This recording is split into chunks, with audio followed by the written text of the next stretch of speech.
Good morning and happy Easter.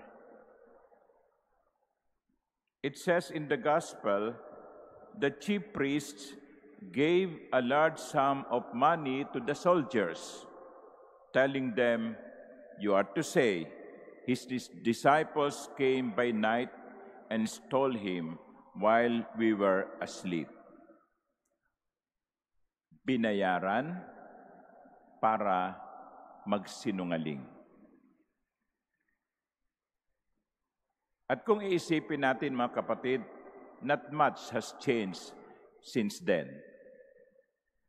After 2,000 years, there are still people who pay so that other people will lie.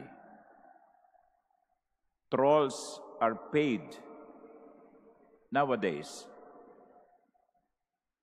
to spread fake news.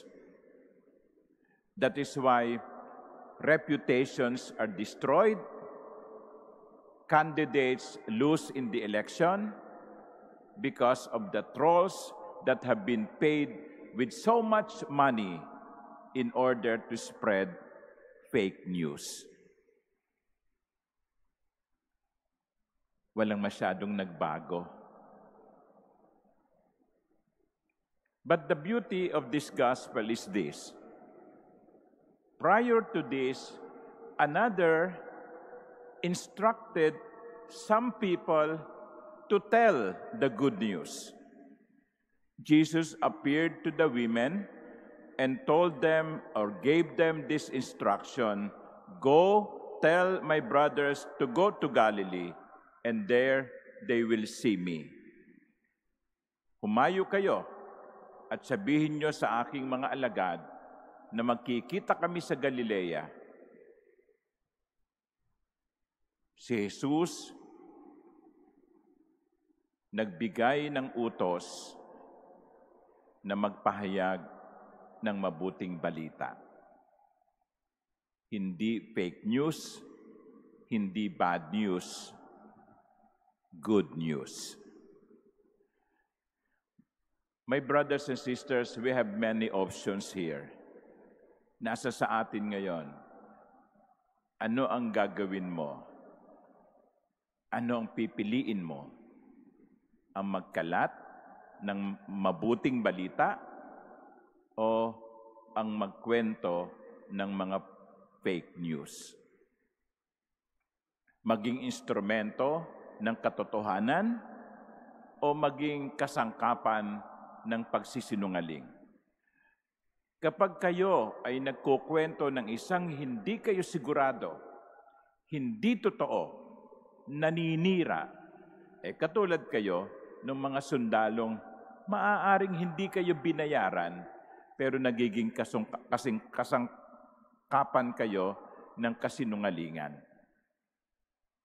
Pero kung sa bawat pagbuka ng inyong bibig, ang mga namumutawi ay mga salitang nagbibigay ng pag-asa, nagbibigay ng inspirasyon, nagpapataba ng puso, katulad kayo ng mga babae sa Ebanghelyo na ginamit ni Jesus upang maging instrumento ng katotohanan. Nasa inyo ang pagpili.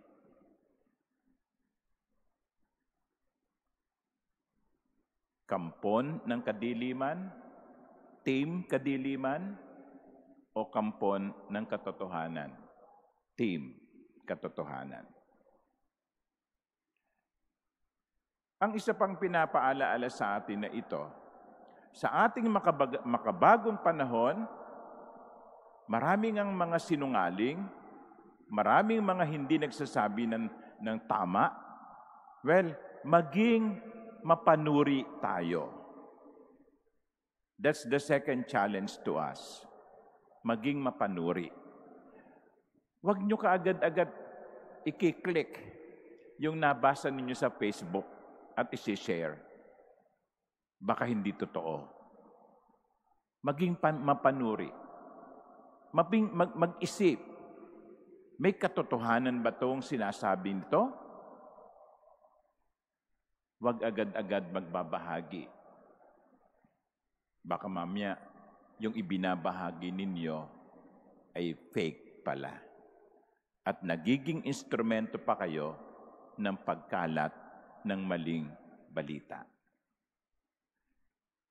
Napakaganda ng Ebanghelyo sapagkat napapanahon.